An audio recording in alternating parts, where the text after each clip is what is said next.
দীর্ঘ লাইন, চাহিদা মেটাতে হিমশিম পাম্পগুলোর। মজুতের প্রবণতা থেকে বের হতে না পারলে সংকট আরো প্রকট হওয়ার শঙ্কা। জ্বালানি সংকটের সুযোগে পোয়াবারো ইলেকট্রিক বাইক বিক্রেতাদের এক মাসে বিক্রি বেড়েছে ২৫০%।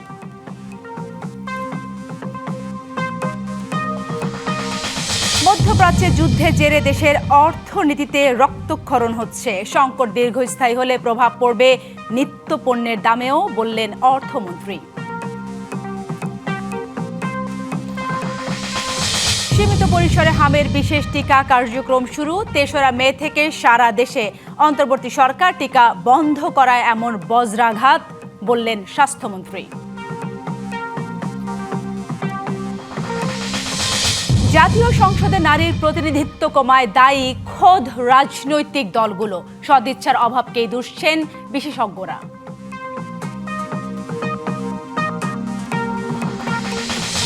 এবং ইরানে বিধ্বস্ত যুদ্ধ বিমানের দ্বিতীয় পাইলটকে উদ্ধারের দাবি যুক্তরাষ্ট্রের। ট্রাম্পের ৪৮ ঘন্টা আলটিমেটাম প্রত্যাখ্যান তেহরানের। সংকট নেই, তেল আছে, জ্বালানি আসছে প্রতিদিনই, কিন্তু রিফুয়েলিং স্টেশনে বাস্তব চিত্র একদমই ভিন্ন। অধিকাংশ পাম্পে মিলছে না তেল, ফলে সড়কে দীর্ঘ সারি বিভিন্ন বাহনের। বিরক্ত গ্রাহক চরম ভোগান্তিতে পড়ে ক্রমশই ক্ষোভে ফুঁসছেন। আর পাম্প কর্তৃপক্ষ সরবরাহ কম থাকায় বসে আছে হাত গুটিয়ে। কয়েকদিন ধরেই চৈত্রের তীব্র তাপপ্রবাহে পুড়ছে নগরী, আর সেই সাথে চরম কষ্টে দিন কাটাচ্ছেন তেলের জন্য দীর্ঘ লাইনে দাঁড়িয়ে থাকা গ্রাহকরা। তেল পেতে কোথাও ৮ থেকে ১০ ঘন্টা পর্যন্ত লাইনে দাঁড়িয়ে থাকতে হচ্ছে। দীর্ঘ এই অপেক্ষায় নষ্ট হচ্ছে কর্মঘণ্টা, বাড়ছে আর্থিক ক্ষতি। ৪-৫ টাকা পাম্প ঘুরে এসে পরে এখানে আসছি, সময় নষ্ট হচ্ছে। তারপরেও তো আমরা নিশ্চয়তা নাই যে কখন গাড়ি আসবে। খাওয়া দাওয়ার ব্যাপার আছে, ঘুম তো গেলই। এখন আমরা সবচেয়ে ড্রাইভাররা হইলো কষ্টের মধ্যে আছে আর কি। গ্রাহকদের অভিযোগ, সংকট নিরসনে কার্যকর পদক্ষেপ না নিলে পরিস্থিতি আরো ভয়াবহ হওয়ার আশঙ্কা করা হচ্ছে। পাম্পে জিজ্ঞেস করলাম, ওনাদের তেলের গাড়ি এখনো আসে নাই, আসার পরে তেল পাওয়া যাবে। সারা রাত জেগে বসে আছি তেলের জন্য, আদৌ কি পাবো কিনা সেটা আমরা জানি না এখন পর্যন্ত। তবে কর্তৃপক্ষ বলছে সরবরাহ ঘাটতির কারণে তেল না পাওয়ায় কিছু সময় পাম্প বন্ধ রাখতে হচ্ছে। ৩০,০০০ লিটার ২৮,০০০ লিটার আনতাম, এখন দেখা যায় যে প্রতিদিন প্রায় ১২,০০০ ১৪,০০০ লিটার তেল অতিরিক্ত লাগে আমাদের। প্রতিদিন প্রায় ডাবল হয়ে যাচ্ছে মানুষের চাহিদা। এই চাহিদা থেকে, এই অতিরিক্ত চাহিদা মজুত করার প্রবণতা থেকে মানুষ বের হয়ে না আসতে পারলে এই সংকট সারা জীবনে শেষ হবে না। রাজধানীতে তেলের এই সংকটে নাকাল চালকরা। দ্রুত সরবরাহ স্বাভাবিক না হলে জনজীবনে এর প্রভাব আরও বাড়বে বলে আশঙ্কা করছেন তারা। আঞ্জাম খালেক, ডিবিসি নিউজ, ঢাকা। জ্বালানি তেলের জন্য লাইনে দিন শেষ, তারপরও মিলছে না। সারা দেশে যে কটি ফিলিং স্টেশন খোলা আছে তার সামনে এমন দৃশ্য। এমন পরিস্থিতিতে পাম্প কর্তৃপক্ষ বলছে সরবরাহ নয়, প্রয়োজনের অতিরিক্ত তেল নেওয়ায় কৃত্রিম সংকট তৈরি হচ্ছে। বেশিরভাগ পাম্প বন্ধ, আর যেসব পাম্পে তেল মিলছে সেখানে দীর্ঘ লাইন। দিনের পর দিন সারা দেশের ফিলিং স্টেশনের চিত্র এরকমই। জ্বালানি তেল পেতে আগের দিন বিকেল থেকে বাইক ও প্রাইভেট কার লাইন ধরে থাকছে। অপেক্ষার লাইন ছাড়িয়ে যাচ্ছে কয়েক কিলোমিটার পর্যন্ত। রাত দিন অপেক্ষা করেও পেছনে থাকা গ্রাহকরা তেল পাচ্ছেন না। সারা রাত বৃষ্টি, তার মধ্যে আবার অকটেন শেষ। এখন দেখছি অকটেন নাই, এখন পেট্রোল নিতে হবে। দেখলে আসলে ভোগান্তি, সারা রাত ওখানেই ছিলাম রাস্তায়। পাম্প মালিক সমিতি বলছে রাজশাহীতে ৪৫টি পাম্প রয়েছে, কিন্তু তেল পাচ্ছে মাত্র ৮ থেকে ৯টি। তাই সংকট প্রকট হচ্ছে। জোর এবং বিজোরের ব্যাপারে ৬, ৭, ৮ যেভাবে সরকার বলছে এটা একটু দেখা উচিত। লাইনে দাঁড়িয়ে যদি তেলটা পাওয়া যেত তাও আমাদের কাছে ভালো লাগতো, কিন্তু তেলটা পাওয়া যাচ্ছে না। এমন সংকট চলতে থাকলে ৭ই এপ্রিলের পর থেকে আর তেল বিক্রি করা হবে না বলে জানিয়েছে পাম্প মালিকরা। নীলফামারীর অধিকাংশ পাম্পে তেল না থাকায় কার্যত বন্ধ হয়ে পড়েছে যান চলাচল। শহরের বিভিন্ন পেট্রোল পাম্পে ঘুরেও তেল পাচ্ছেন না মোটরসাইকেল চালকরা। কিছু কিছু গাড়ি আছে যারা মোটামুটি তেল ট্যাঙ্কিতে ফুল আছে, এরপরও এসে তেল নিচ্ছে। বর্তমানে এমন অবস্থা, আমরা যদি আজকে ৯,০০০ লিটার তেল পাই, ৯,০০০ শেষ হয়ে যাচ্ছে। ডিপু যেটা চাহিদা মতো দিচ্ছে, কিন্তু তেল এখানে আনার সাথে সাথেই শেষ হয়ে যাচ্ছে। তেলের অভাবে মোটরসাইকেল চলাচল কমে যাওয়ায় পড়তে হচ্ছে ভোগান্তিতে। অনেকেই বিকল্প যানবাহনের জন্য দীর্ঘ সময় অপেক্ষা করছেন। যারা পরে যাচ্ছে তারা তেল পাচ্ছে, কিন্তু আমরা তেল পাচ্ছি না এখন বন্ধু। হুন্ডাওয়ালারা ওই বেশি লোক এখন ওনাদেরকে 30টা 40টা হুন্ডা দিচ্ছে। পাম্প কর্তৃপক্ষের দাবি, বরাদ্দ কম থাকা ও সরবরাহ অনিয়মিত হওয়ায় অনেক পাম্পে দ্রুত তেল শেষ হয়ে যাচ্ছে। জান্নাত সাথী, ডিবিসি নিউজ ডেস্ক। কারো পৌষ মাস, কারো সর্বনাশ। বাংলা এই প্রবাদের মতোই অবস্থা দেশের মোটরসাইকেল শিল্পে। জ্বালানি তেলের সংকটে মোটরসাইকেল থেকে মুখ ফিরিয়ে নিচ্ছেন গ্রাহক, আর সেই সুযোগে গেল 1 মাসে ইলেকট্রিক সাইকেলে বিক্রি বেড়েছে 250%। ফিলিং স্টেশনে ঘন্টার পর ঘন্টা অপেক্ষার বিড়ম্বনা এড়াতেই বাড়ছে বিক্রি। গণপরিবহনের অভাব আর যানজটের ভোগান্তি এড়াতে নগরবাসীর কাছে দ্বিচক্রযানের কদর বরাবরই ছিল বেশি, কিন্তু জ্বালানি তেলের সংকটে এখন সেই মোটরসাইকেলই হয়ে উঠেছে ভোগান্তির কারণ। তবে তেলের এই সংকটে নাটকীয়ভাবে চাঙ্গা হয়েছে ইলেকট্রিক মোটরসাইকেলের ব্যবসা। বিক্রেতারা বলছেন, চলতি বছরের ফেব্রুয়ারিতে সারা দেশে যেখানে বিক্রি হয়েছে 800 ইলেকট্রিক মোটরসাইকেল, সেখানে গেল মাসে তা বেড়ে হয় 2000। আমাদের যে ওয়েটিং যে কাস্টমার ছিল, যারা বাইক কিনতে চাচ্ছিল, এরকম কাস্টমারের মধ্যে আমরা বলতে পারি 20 to 30% কাস্টমার তাদের পার্সে সেল হোল্ড করে দিছে।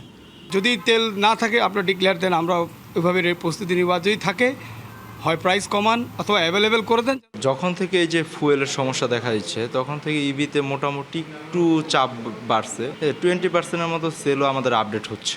ই বাইকের নেই তেলের পাম্পে দাঁড়িয়ে থাকার বিড়ম্বনা, সেই সঙ্গে এ বাহনের খরচ অনেক কম।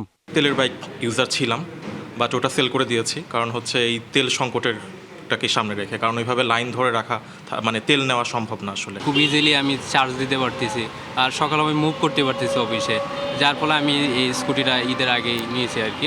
ব্যবসায়ীরা বলছেন, চার্জিং স্টেশন সহজলভ্য করা সহ সড়কে ই বাইক চলাচলের নিবন্ধন জটিলতা ও খরচ কমানো গেলে ব্যবহার আরও বাড়ত। যেখানে 1500 সিসির একটা তেলের বাইকের জন্য যে রেজিস্ট্রেশনের টাকাটা দিচ্ছে 10,800 বা 900 টাকা, একটা ইলেকট্রিক গাড়ি কেনার ক্ষেত্রেও 1000 ওয়াট থেকে শুরু করে 1500 ওয়াটের গাড়িতে সেম রেজিস্ট্রেশন কস্টটা দিচ্ছে। এটা আমি মনে করি আরও যদি কমিয়ে আনা যায়, সেক্ষেত্রে ক্রেতারা আরও বেশি মোটিভেটেড হবে গাড়িগুলো কেনার জন্য। তাদের মতে, সড়কে ই বাইকের ব্যবহার বাড়ানো গেলে দীর্ঘমেয়াদে জ্বালানি তেলের ওপর চাপ কমার পাশাপাশি দেশের পরিবেশ দূষণ পরিস্থিতি উন্নয়নেও সহায়ক হবে। Yusuf Rana, DBC news, Dhaka. দর্শক, আমরা সংবাদের শুরুতে জ্বালানি সংকট নিয়ে কথা বলছিলাম। সেই জ্বালানি সংকট এবং রিফুয়েলিং স্টেশনের বাস্তব চিত্র নিয়ে আরও তথ্য জানাতে রাজধানীর একটি পেট্রোল পাম্প থেকে আমাদের সাথে যুক্ত হচ্ছেন সহকর্মী পার্থ সাহা। পার্থ, সেই নিত্যদিনের একই চিত্র, তেল আছে তেল নেই, সরকার বলছে মজুদ আছে, পাম্প বলছে ডিপো থেকে তেল পাচ্ছে না, মাঝখান দিয়ে গ্রাহকের ভোগান্তির চরমে। আপনি পাম্পগুলো নিশ্চয়ই ঘুরে দেখেছেন, পাম্পগুলোর আজকে চিত্র কেমন দেখতে পাচ্ছেন? কোনো কি আশার আলো আপনি আমাদের দিতে পারবেন কিনা দর্শকদের জন্য?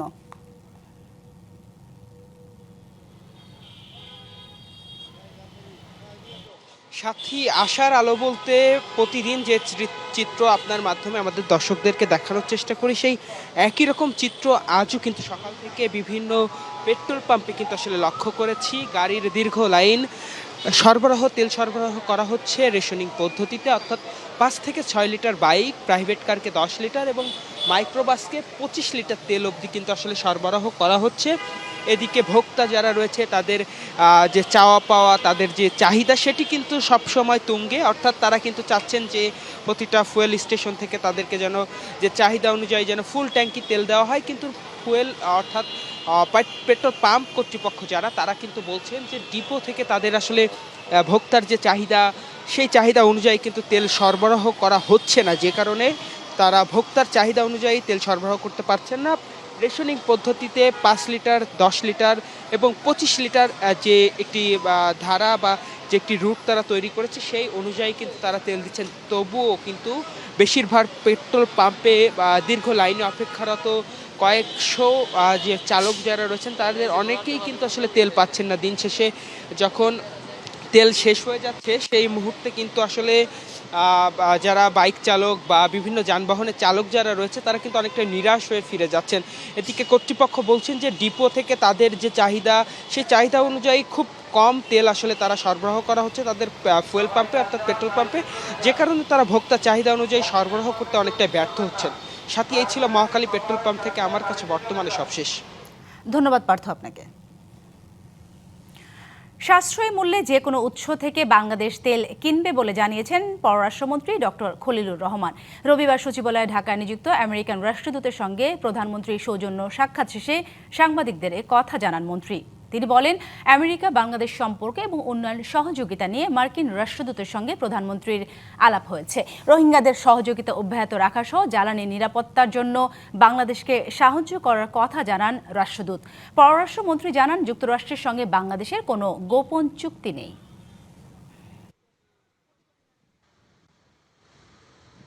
আমরা সব রকম সোর্স থেকে কিনবো। আমরা চাইছি যে আমাদের ক্রেতারা সুলভ মূল্যে এই ডিজেল কিংবা অন্যান্য এনার্জি প্রোডাক্টগুলি পান। সবচাইতে সাশ্রয়ী যে সমস্ত সোর্স, সেটা ভারত হোক, সেটা মধ্যপ্রাচ্য হোক, সেটা যুক্তরাষ্ট্র হোক, আমরা সব জায়গাতেই চেষ্টা করছি। যুক্তরাষ্ট্রের সঙ্গে আমাদের কোনো গোপন চুক্তি নাই। এই যে চুক্তি, সেটা আমরা প্রকাশ করে দিয়েছি। জ্বালানি সংকট মরার উপর খাড়ার ঘা বলে মন্তব্য করেছেন অর্থমন্ত্রী। সকালে রাজধানীর শেরে বাংলানগরে এলডিসি গ্র্যাজুয়েশন বিষয়ে এক কর্মশালা উদ্বোধনী অনুষ্ঠানের পর সাংবাদিকদের প্রশ্নের জবাবে তিনি বলেন, মধ্যপ্রাচ্যের যুদ্ধে দেশের অর্থনীতির রক্তক্ষরণ হচ্ছে। এখন না বাড়লেও আগামী দিনে জিনিসপত্রের দাম বাড়বে বলেও সতর্ক করেন তিনি। মধ্যপ্রাচ্যে যুদ্ধের প্রভাবে বিশ্ববাজারে লাফিয়ে লাফিয়ে বেড়েছে জ্বালানির দাম, কিন্তু বাংলাদেশে এ চাপ এখনও বহন করছে সরকার। তবে সরকার কতদিন তা একা সহ্য করবে তা নিয়ে সংশয় প্রকাশ করলেন অর্থমন্ত্রী। রবিবার সকালে রাজধানীর শেরে বাংলানগরে এলডিসি উত্তরণ বিষয়ক এক কর্মশালার উদ্বোধনের পর সাংবাদিকদের প্রশ্নের জবাবে তিনি মন্তব্য করেন, জ্বালানি সংকট অর্থনীতির জন্য মরার ওপর খাড়ার ঘা। সরকারি তহবিল এভাবে রক্তক্ষরণ হতে থাকে, এটা তো আলটিমেটলি জনগণেরই ক্ষতি হবে। মন্ত্রী বলেন, যখন পুরো বিশ্ব জ্বালানি সংকটে টালমাটাল, তখন বাংলাদেশও এর বাইরে নয়। আগামী দিনে দ্রব্যমূল্য বাড়বে, এ ব্যাপারে কোনো সন্দেহ নাই। কারণ সাপ্লাই চেইন যখন ডিসরাপ্টেড হবে, এটা কোনো দেশের আভ্যন্তরীণ বিষয় না, এটা গ্লোবাল বিষয়। আমেরিকাতে তেলের দাম দ্বিগুণ হয়ে গেছে, শ্রীলঙ্কাতে 25% বাড়িয়েছে, আমরা কিন্তু এখনো বাড়াই নাই। কিন্তু এই বিষয়গুলো তো না বাড়িয়ে কত করে আপনি থাকতে পারবেন। নাজুক অর্থনৈতিক অবস্থায় বিএনপি সরকার দায়িত্ব নিয়েছে জানিয়ে উত্তরণের চেষ্টার কথাও বলেন তিনি। যেহেতু আমরা নির্বাচিত সরকার, আমরা চেষ্টা করছি জনগণের উপর চাপ সৃষ্টি না করার জন্য। জনগণের ভোটে ক্ষমতায় আসা সরকার কোনো অবস্থাতেই জনগণকে চাপে ফেলতে চায় না বলেও উল্লেখ করেন অর্থমন্ত্রী। মুস্তফা মাহবুব, ডিবিসি নিউজ, ঢাকা। সীমিত পরিসরে আজ থেকে শুরু হয়েছে হামের টিকাদান কার্যক্রম। উচ্চ ঝুঁকিতে থাকা 30 উপজেলায় 6 মাস থেকে 59 মাস বয়সী শিশুদের টিকার আওতায় আনা হচ্ছে। এদিকে 12 এপ্রিল থেকে ময়মনসিংহ, বরিশাল এবং ঢাকা উত্তর ও দক্ষিণ সিটি কর্পোরেশনের হামের টিকা দেওয়া হবে। আর 3রা মে থেকে দেওয়া হবে সব জেলা ও উপজেলায়। অন্তর্বর্তী সরকার টিকা দেওয়া বন্ধ করায় হামের এই বজ্রাঘাত, এমনটাই বলেছেন স্বাস্থ্যমন্ত্রী।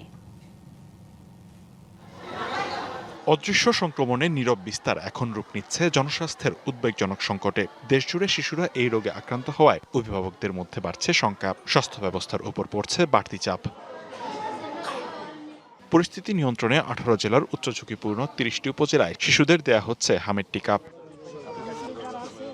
ময়মনসিংহ সদরের চুরখাই ইসলামিয়া ফাজিল মাদ্রাসায় বিশেষ হামের টিকা দেয়া হচ্ছে। হামের বিশেষ টিকা কার্যক্রম চলছে ত্রিশাল ও ফুলপুর উপজেলাতেও। টিকাটা যেহেতু সবার দিচ্ছে, তাই শুনে আমরা আসছি। প্রায় 1.5 লক্ষ শিশু আমাদের টার্গেট আছে, যাদেরকে আমরা এই হামের টিকার আওতায় আনবো, এবং আমরা শতভাগই পেয়েছি। সকাল থেকেই বরিশালের টিকাদান কেন্দ্রগুলোতে উপচে পড়া ভিড়। হামের সংক্রমণ থেকে সন্তানকে বাঁচাতে গরম আর দীর্ঘ উপেক্ষা করেই কেন্দ্রে ভিড় করছেন অভিভাবকরা। রাজশাহীর গোদাগাড়ির 28টি এবং পৌরসভার 3টি অস্থায়ী কেন্দ্রে একযোগে টিকা দেওয়া হচ্ছে। 3 সপ্তাহের টিকাদান কার্যক্রমে টিকা পাবে 41,000-এর বেশি শিশু। এছাড়া বরগুনা, ভোলা, চাঁপাইনবাবগঞ্জ, গাজীপুর, যশোর, মুন্সিগঞ্জ, পাবনা, মাগুরা, নাটোর, নেত্রকোনা সহ কয়েকটি জেলার হটস্পটে শিশুদের অগ্রাধিকার ভিত্তিতে টিকার আওতায় আনা হচ্ছে। কক্সবাজারে টিকাদান কর্মসূচির উদ্বোধন করেন স্বরাষ্ট্রমন্ত্রী সালাউদ্দিন আহমেদ। বলেন, অন্তর্বর্তী সরকারের ব্যর্থতার দায় সরকারকে বহন করতে হচ্ছে। বিগত অন্তর্বর্তীকালীন সরকারের সময়ে যে কোনো কারণেই হোক বা অদক্ষতার কারণে হোক, বা কোনো তথ্য না থাকার কারণে হোক এই হাম প্রচারণা এবং হাম প্রদানের বিষয়টি তারা মনোযোগ দিতে পারে নাই বলে এই বছরের এই হামের পরিস্থিতি এরকম প্রাদুর্ভাবের সৃষ্টি হয়েছে, উদ্রেক হয়েছে। ঢাকার নবাবগঞ্জে হামের টিকাদান কার্যক্রম অনুষ্ঠানের উদ্বোধন করেন স্বাস্থ্যমন্ত্রী সরদার মোহাম্মদ সাখাওয়াত হোসেন।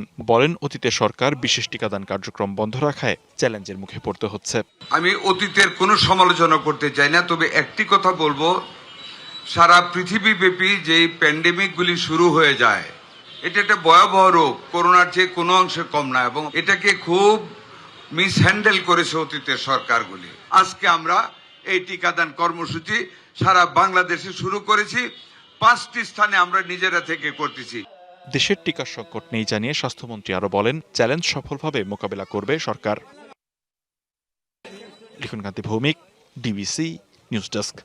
রাজধানী মহাখালী নাবিস্কোর মাঝামাঝি তেজগাঁও লিংক রোডের মুখে বকেয়া বেতন ভাতার দাবিতে অবরোধ করে আন্দোলন করেছে নাসা গ্রুপের পোশাক শ্রমিকেরা। 4 ঘণ্টা পর শ্রমমন্ত্রী ও প্রতিমন্ত্রীর আশ্বাসে অবরোধ তুলে নেওয়া হয়।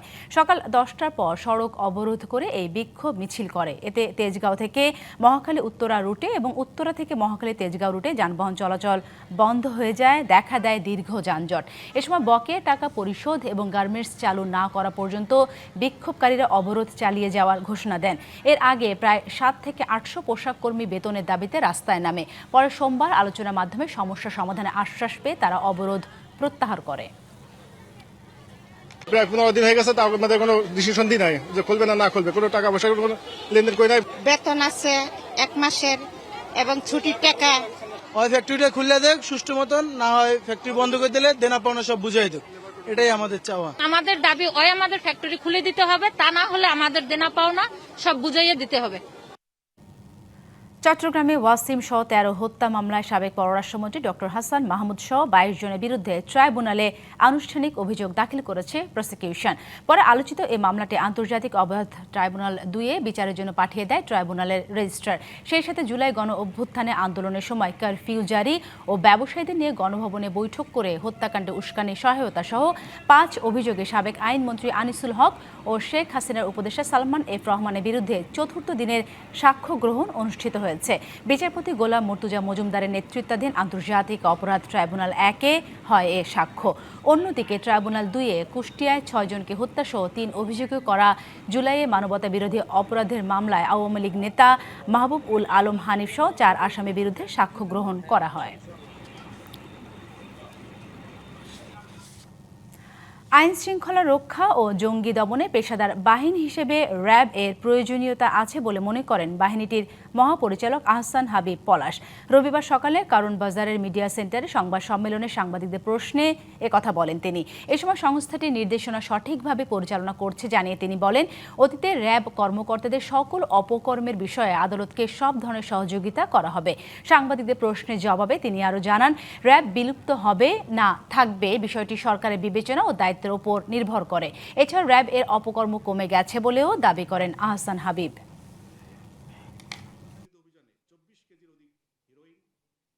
আমাদের সমাজে প্রায় হিনিয়াস ক্রাইম, যেটা আমি আসলে নৃশংস অপরাধ বলে ট্রিট করতে চাই, গণ্য করতে চাই, এটা এই সমস্ত অপরাধ সাধারণত জনমনে চাঞ্চল্য সৃষ্টি করে।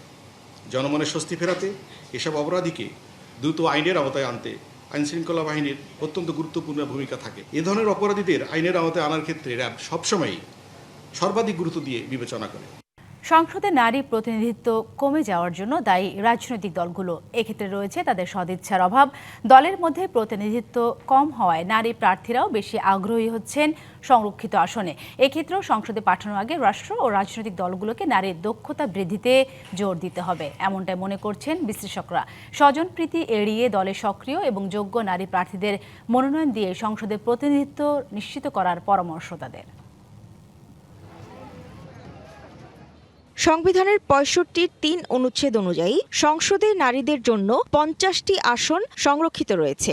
গণপ্রতিনিধিত্ব আদেশ এবং আইন অনুযায়ী সাধারণ নির্বাচনের পর দলের প্রাপ্ত আসনের অনুপাতে পরোক্ষ ভোটে নির্বাচিত হন নারী সংসদ সদস্যরা। এই অবস্থা তো মাননীয় স্পিকার এখন আর নেই। রাজনৈতিক দলেই নারী প্রতিনিধিত্ব কম হওয়ায় নারীরাও সরাসরি ভোটের চেয়ে সংরক্ষিত আসনে বেশি আগ্রহী। আর এর জন্য দলগুলোর সদিচ্ছার অভাবকেই দায়ী করছেন বিশ্লেষকরা। যখন পাচ্ছেন না নির্বাচনে দাঁড়াতে, তখন সংরক্ষিত আসনে তারা যেতে চান। আর নারীরা কিন্তু সরাসরি নির্বাচনে যাওয়ার জন্য নারীদের কিন্তু প্রস্তুতি আছে, কিন্তু রাজনৈতিক দলগুলো তাদেরকে সেই স্পেসটা করে দিচ্ছে না। নির্বাচন কমিশন যে কাজটা করতে পারে, আমাদের যে আইনে আছে যে পলিটিক্যাল পার্টির যে পার্টি কোটা, অর্থাৎ এই যে কেন্দ্রীয় কমিটি, জেলা কমিটি, এখানে 2030 সালের মধ্যে 33% নারীর অংশগ্রহণের কথা বলা হয়েছে। এইটা ইলেকশন কমিশন দেখতে পারে। অর্থাৎ যদি কোনো পলিটিক্যাল পার্টি এই যে আইনের ধারা এটা না মানে, তখন ইলেকশন কমিশন প্রয়োজনীয় ব্যবস্থা গ্রহণ করতে পারবে। ত্রয়োদশ জাতীয় সংসদে সংরক্ষিত আসনে বিএনপি 38টি এবং জামাতের নেতৃত্বাধীন 11 দলীয় জোট 12টি আসন পেতে পারে। এক্ষেত্রে রাজনৈতিক সক্রিয়তা ও যোগ্যতা দেখেই প্রার্থী মনোনীত করার পরামর্শ রাজনৈতিক বিশ্লেষকদের। রাজনৈতিক দলগুলো কোয়ালিফাইড, কম্পিটেন্ট, যাদেরকে ক্ষমতায়ন করলে নারীর ক্ষমতায়ন হয় সেটা যেন করেন। নিজেদের স্ত্রী, সন্তান, কন্যা, বেআইন, আত্মীয় স্বজন, এইভাবে যদি আপনি করতে থাকেন তাহলে কিন্তু নারীর ক্ষমতায়নটা হয় না। সংসদে সরাসরি নির্বাচিত নারী প্রতিনিধিত্ব কমে যাওয়াকে দুর্ভাগ্যজনক আখ্যায়িত করে নারী নেত্রীরা বলছেন, দলগুলো তাদের নির্বাচনী ইশতেহার অনুযায়ী কথা রাখছে না। এটা আমাদের জন্য খুবই দুর্ভাগ্যজনক যে গত কয়েক টার্মের তুলনায় এবছর নারী প্রতিনিধিত্ব অনেক কমে গেল। এটা আসলে আমাদের জন্য গ্রহণযোগ্য না। তারা নির্বাচনী ম্যানিফেস্টোতে যেরকম বলছেন, বক্তৃতাতে যেরকম বলছেন, বাস্তবে তারা সেরকম করছেন না। এ থেকে উত্তরণে স্বজনপ্রীতি এড়িয়ে যোগ্য নারী প্রার্থীদের মনোনয়ন দিয়ে সংসদে প্রতিনিধিত্ব নিশ্চিত করার পরামর্শ বিশেষজ্ঞদের। Humaira Faruqui, DBC news, Dhaka. খ্রিস্ট ধর্মের প্রবর্তক যীশু খ্রিস্টের পুনরুত্থান দিবসের বিশ্বাস নিয়ে আজ বাংলাদেশ সহ বিশ্বে পালন করা হচ্ছে স্টার সানডে। এ উপলক্ষে গির্জায় গির্জায় প্রার্থনায় মগ্ন হয়েছেন ভক্তরা। স্টার সানডে উপলক্ষে আজ শিক্ষা প্রতিষ্ঠান বন্ধ রয়েছে। খ্রিস্ট ধর্মমতে এই দিনে যীশু খ্রিস্ট মৃত্যুকে জয় করে পুনরুত্থিত হন, পাপমুক্ত করেন মানব সমাজকে। গুড ফ্রাইডেতে বিপথগামী শাসক গোষ্ঠী যীশু খ্রিস্টকে ক্রুশবিদ্ধ করে হত্যা করেছিল। মৃত্যুর তৃতীয় দিবস রবিবারে তিনি মৃত্যু থেকে জেগে ওঠেন, তাই যিশুর পুনরুত্থানের এই রবিবারকে স্টার সানডে বলা হয়। দিনটিতে সরকারি ছুটি ঘোষণার দাবি করে আসছে খ্রিস্টান অ্যাসোসিয়েশন। দিনটিতে অনেকে আপনজনের সমাধিতে মোমবাতি জ্বালিয়ে তাদের আত্মার শান্তি কামনা করেন। ধর্মের দোহাই দিয়ে বিশৃঙ্খলা করলে রুখে দাঁড়ানোর আহ্বান জানিয়েছেন স্থানীয় সরকার মন্ত্রী মির্জা ফখরুল ইসলাম আলমগীর। খ্রিস্টান ধর্মাবলম্বীদের অন্যতম প্রধান উৎসব স্টার সানডেতে রাজধানীর বারিধারায় এক অনুষ্ঠানে যোগ দিয়ে তিনি একথা বলেন। তিনি আরও বলেন, কিছু শক্তি আছে যারা রাজনীতিতে ধর্মকে ব্যবহার করে, এমনকি ধর্মের দোহাই দিয়ে তারা বিভাজনের চেষ্টা করে বলেও অভিযোগ করেন তিনি। মধ্যপ্রাচ্যে সংঘাতের জেরে সংকটের মধ্যেও সরকার পরিস্থিতি স্বাভাবিক রাখতে কাজ করছে জানিয়ে দেশ গঠনে সবাইকে একসাথে কাজ করার প্রত্যয় ব্যক্ত করেন মির্জা ফখরুল। আমরা সবসময় বলি যে ধর্ম বিশ্বাস যার যার, রাষ্ট্র সবার। দুর্ভাগ্যক্রমে আমাদের মধ্যে কিছু রাজনৈতিক শক্তি আছে যারা ধর্মকে সামনে নিয়ে রাজনীতি করতে চায়, যারা সমাজে এখন বিশৃঙ্খলা সৃষ্টি করতে চান ধর্মকে নিয়ে। তাদেরকে আমাদেরকে সকলকে সমবেতভাবে রুখে দাঁড়াতে হবে, প্রতিরোধ করে তুলতে হবে। পহেলা বৈশাখের শোভাযাত্রাকে ইউনেস্কো স্বীকৃতি দিয়েছে, মঙ্গল বা আনন্দ নামে নয়। তাই এখন থেকে এই শোভাযাত্রার নাম হবে বৈশাখী শোভাযাত্রা, এমনটাই জানিয়েছেন সংস্কৃতি মন্ত্রী নিতাই রায় চৌধুরী। দুপুরে সচিবালয়ে গণমাধ্যমকে তিনি এসব কথা বলেন। আমাদের পয়লা বৈশাখের ঐতিহ্য, ইতিহাস, এটা হাজার হাজার বছরের পুরনো। পয়লা বৈশাখের এই ঐতিহ্যবাহী নাম নিয়ে এটা বিতর্ক, এই বিতর্কটা আমরা অবসান করতে চাই। আমরা সিদ্ধান্ত নিয়েছি, এবার থেকে আমাদের সরকারি সিদ্ধান্ত আছে, আমাদের একটা আনন্দঘন শোভাযাত্রা হবে। এই শোভাযাত্রার নাম হবে বৈশাখী শোভাযাত্রা। 48 ঘন্টার মধ্যে হরমুজ প্রণালী খুলে দেওয়ার বিষয়ে চুক্তি না করলে ইরানের উপর ভয়াবহ নরক নেমে আসবে, এমন হুঁশিয়ারি দিয়েছেন মার্কিন প্রেসিডেন্ট ডোনাল্ড ট্রাম্প। তবে ট্রাম্পের এই হুমকি প্রত্যাখ্যান করে পুরো মধ্যপ্রাচ্যেই যুক্তরাষ্ট্রের জন্য নরক হয়ে উঠবে বলে পাল্টা হুঁশিয়ারি দিয়েছে তেহরান। যুক্তরাষ্ট্র ইসরায়েলের জন্য নতুন চমক অপেক্ষা করছে বলেও সতর্ক করেছে তারা। এদিকে ইরানে বিধ্বস্ত F-15 যুদ্ধ বিমানের দ্বিতীয় পাইলটকে উদ্ধার করা হয়েছে বলে দাবি করেছে যুক্তরাষ্ট্র। শুক্রবার ইরানের আকাশসীমায় একটি মার্কিন F-50 ফাইটার জেট ভূপাতিত হওয়ার পর থেকেই মধ্যপ্রাচ্যে উত্তেজনা আরও চরমে। ইরান 48 ঘন্টার মধ্যে হরমুজ প্রণালী খুলে না দিলে নরক নেমে আসবে বলে হুঁশিয়ারি দিয়েছেন মার্কিন প্রেসিডেন্ট ডোনাল্ড ট্রাম্প। নিজের সামাজিক যোগাযোগ মাধ্যম ট্রুথ সোশ্যাল পোস্টে ইরানের সব বিদ্যুৎ কেন্দ্রে ঘুরিয়ে দেওয়া হবে বলেও হুঁশিয়ারি দেন তিনি। পাশাপাশি তেহরানে ভয়াবহ হামলার একটি ভিডিও শেয়ার করে ট্রাম্প দাবি করেন এতে ইরানের বহু সামরিক নেতা নিহত হয়েছেন। তবে হরমুজ প্রণালী 48 ঘন্টার মধ্যে খুলে দিতে ট্রাম্পের হুঁশিয়ারি প্রত্যাখ্যান করেছে তেহরান। IRGCর এক মুখপাত্র বলেন, পুরো মধ্যপ্রাচ্যই যুক্তরাষ্ট্রের জন্য নরকে পরিণত হবে। যদি উত্তেজনা বাড়তে থাকে তবে পুরো অঞ্চলটি তাদের জন্য নরকে পরিণত হবে। আজও ইসরায়েলি ও মার্কিন স্বার্থ সংশ্লিষ্ট স্থাপনায় ব্যাপক হামলা চালানো হয়েছে। এদিকে পাল্টাপাল্টি হামলায় উত্তপ্ত রণক্ষেত্র। ইসরায়েল লক্ষ্য করে ব্যাপক ক্ষেপণাস্ত্র হামলা চালিয়েছে ইরান। জেরুজালেমের 7ম দফায় ব্যাপক ড্রোন ও ক্ষেপণাস্ত্র হামলা চালানো হয়েছে। কুয়েতে নতুন করে আবারও ড্রোন হামলা চালিয়েছে ইরান। এতে দেশটির একটি পানি শোধনাগার ও বিদ্যুৎ কেন্দ্র ব্যাপক ক্ষতিগ্রস্ত হয়েছে। এর আগে দেশটির একটি তেল ও সরকারি ভবনে ড্রোন হামলা চালিয়েছে তেহরান। ইরানের মাহশাহর পেট্রোকেমিক্যাল জোনে ব্যাপক বিমান হামলা চালিয়েছে ইসরায়েল। হামলায় হতাহত হন বেশ কয়েকজন। অন্যদিকে লেবাননের হামবুস ও মারাকা শহরে বিমান হামলা ঘটে হতাহতের ঘটনা। এদিকে ইরানে বিধ্বস্ত F-50 যুদ্ধ বিমানের দ্বিতীয় পাইলটকে উদ্ধার করা হয়েছে বলে দাবি করেছেন মার্কিন প্রেসিডেন্ট ডোনাল্ড ট্রাম্প। ট্রুথ সোশ্যালে দেওয়া বার্তায় তিনি জানান, উদ্ধার হওয়া ওই পাইলট নিরাপদে আছেন। খান মোহাম্মদ মুকুল, ডিবিসি নিউজ ডেস্ক। পাকিস্তানে মার্কিন প্রতিনিধিদের সঙ্গে ইরানের সম্ভাব্য সংলাপ হচ্ছে না। মার্কিন গণমাধ্যমের এমন খবর সঠিক নয়, এমনটাই বলেছেন দেশটির পররাষ্ট্রমন্ত্রী আব্বাস আরাগচি। ইরানের অবস্থানকে ভুলভাবে তুলে ধরা হচ্ছে বলেও অভিযোগ করেন তিনি।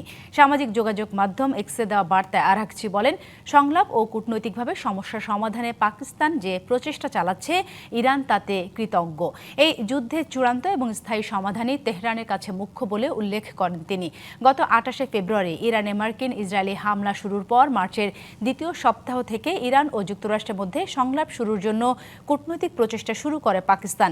চলতি মাসে প্রথম বা দ্বিতীয় সপ্তাহে ইসলামাবাদে সংলাপ শুরু হওয়ার কথা রয়েছে। বিসিবি নির্বাচনে তদন্ত প্রতিবেদন জমা দিয়েছে জাতীয় ক্রীড়া পরিষদ গঠিত 5 সদস্যের তদন্ত কমিটি। সকালে এনএসসিতে এই রিপোর্ট জমা দেওয়া হয়। সাবেক যুব ও ক্রীড়া উপদেষ্টা আসিফ মাহমুদ সজীব ভূঁইয়াকে ডাকা হলেও তদন্ত কমিটির মুখোমুখি হননি তিনি। গত 11 মার্চ অবসরপ্রাপ্ত বিচারপতি AKM আসাদুজ্জামানের নেতৃত্বে এই কমিটি গঠন করা হয়েছিল। নির্বাচনী প্রক্রিয়া সুষ্ঠু হয়েছে কিনা তা খতিয়ে দেখাই ছিল মূল লক্ষ্য। তদন্ত কমিটির প্রধান AKM আসাদুজ্জামান জানান, তারা নিরপেক্ষ অবস্থান থেকে প্রতিবেদন তৈরি করেছেন। নির্বাচনের তৎকালীন সরকারের হস্তক্ষেপ ও অনিয়মের অভিযোগে ক্লাব সংগঠকদের একটি বড় অংশ ঘরোয়া ক্রিকেট বয়কট করে আসছিল। নতুন সরকার গঠনের পর এনএসসির কাছে আনুষ্ঠানিক অভিযোগের পরিপ্রেক্ষিতে এই তদন্ত শুরু হয়। আমাদের শেষ করে তদন্ত জমা দেওয়ার জন্য এসেছিলাম আজকে। আমরা তদন্ত জমা দিয়ে গেলাম। নিরপেক্ষভাবে চেষ্টা করেছি আমরা, যাদের যাদের সম্পৃক্ততা পেয়েছিলাম তাদেরকে জিজ্ঞাসাবাদ করার জন্য চেষ্টা করেছি। ওনার কোনো বক্তব্য শোনার জন্য উনি কিছু বলতে চান কিনা সেই জন্যই, উনি অ্যাক্সেস করার জন্য না। আমরা কিন্তু জুডিশিয়াল ইনকোয়ারি বসে নাই, ওনাকে সময় দিয়ে ডাকা হয়েছিল, উনি আমাদের কাছে আসেন নাই। PSL টিম কম্বিনেশনের সাথে নিজেকে মানিয়ে নিতে পারছেন কি রিশাদ হোসেন? চলমান আসরে উইকেট খরায় ভুগছেন এই লেগ স্পিনার। টানা হারের বৃত্তে রিশাদের দল রাওয়ালপিন্ডিজ বল হাতে এই টাইগারও করতে পারছেন না নামের প্রতি সুবিচার। সম্প্রতি বিগ বেশের দল হোবার্ট হারিকেন্স তাদের বর্ষসেরা খেলোয়াড় হিসেবে নাম ঘোষণা করেছে রিশাদ হোসেনের। অথচ বিগ বেশে দুর্দান্ত সেই রিশাদকে যেন খুঁজে পাওয়া যাচ্ছে না PSL-এ। প্রায় 1.5 কোটি টাকায় দলে ভেড়ানো রাওয়ালপিন্ডিকে জয়ের মুখ দেখাতে পারছেন না তিনি। শনিবার রাতে লাহোরের গাদ্দাফি স্টেডিয়ামে রিশাদ ব্যাট হাতে নেমে করেছেন মাত্র 3 রান। বল হাতে 3 ওভারে 36 রান খরচায় পেয়েছেন 1 উইকেট। দ্বাদশ ওভারে বোলিংয়ে এসে উইকেট পেলেও ওই এক ওভারেই হজম করেন 19 রান। এরপর আর তাকে বোলিংয়ে আনার সাহস করেননি পিন্ডিজের অধিনায়ক রিজওয়ান। এর আগে করাচি কিংসের বিপক্ষেও উইকেট শূন্য রিশাদ 4 ওভারে দেন 38 রান। 3 ম্যাচ মিলিয়ে তার ঝুলিতে জমা পড়েছে মাত্র 2টি উইকেট। সবকটি ম্যাচে হেরেছে তার দল। বড় অঙ্কে তাকে দলে ভিড়িয়েছে রাওয়ালপিন্ডিজ, কিন্তু প্রত্যাশার প্রতিদান দিতে পারছেন না তিনি। টিম কম্বিনেশন জুৎসই না হওয়ার কারণেই কি বিবর্ণ রিশাদ? শরীফ ফারুকি, ডিবিসি নিউজ। লা লিগের শিরোপা ধরে রাখার মিশনে বড় জয় পেয়েছে বার্সেলোনা। অ্যাটলেটিকো মাদ্রিদকে তাদেরই মাঠে 2-1 ব্যবধানে হারিয়েছে হান্সি ফ্লিকের দল। এই জয়ের ফলে টেবিলের শীর্ষে নিজেদের অবস্থান আরও মজবুত করল কাতালানরা। অপর ম্যাচে হেরেছে রিয়াল মাদ্রিদ। শনিবার রাতে ওয়ান্দা মেট্রোপলিতানো স্টেডিয়ামে ম্যাচের 39 মিনিটেই পিছিয়ে পড়ে বার্সা। তবে বিরতির ঠিক আগে মার্কাস রাশফোর্ডের গোলে সমতায় ফেরে তারা। দ্বিতীয়ার্ধে লাল কার্ডের ধাক্কায় 10 জনের দলে পরিণত হওয়া অ্যাটলেটিকো রক্ষণ সামলাতে ব্যস্ত থাকলেও 87 মিনিটে রবার্ট লেভানডোভস্কির গোলে জয় নিশ্চিত হয় বার্সেলোনার। চ্যাম্পিয়ন্স লিগের কোয়ার্টার ফাইনালে মুখোমুখি হওয়ার আগে এই জয় মানসিকভাবে এগিয়ে রাখবে বার্সাকে। অপর ম্যাচে রিয়াল মাদ্রিদকে 2-1 গোলে হারের লজ্জা দিয়েছে মায়োর্কা। আর্লিং হল্যান্ডের দুর্দান্ত হ্যাটট্রিকে লিভারপুলকে 4-0 গোলে বিধ্বস্ত করে এফএ কাপের সেমিফাইনালে পৌঁছে গেছে ম্যানচেস্টার সিটি। শনিবার রাতে ইতিহাদ স্টেডিয়ামে কোয়ার্টার ফাইনালে এই হাই ভোল্টেজ ম্যাচে শুরু থেকে আধিপত্য বিস্তার করে খেলে পেপ গার্দিওলার শিষ্যরা। ম্যাচের 39 মিনিটে পেনাল্টি থেকে গোল করে ডেডলক ভাঙেন হল্যান্ড। প্রথমার্ধে যোগ করার সময় নিজেদের দ্বিতীয় এবং দ্বিতীয়ার্ধের শুরুতে গোল করে হ্যাটট্রিক পূর্ণ করেন এই নরওয়েজিয়ান স্ট্রাইকার। লিভারপুল ঘুরে দাঁড়ানোর চেষ্টা করলেও মোহামেদ সালাহ পেনাল্টি সহ বেশ কিছু সহজ সুযোগ নষ্ট করেন। শেষ দিকে আন্তোনিও সেমেনিও গোল করলে বড় জয় নিশ্চিত হয় সিটিজেনদের। সেমিতে তাদের সঙ্গী হয়েছে চেলসি।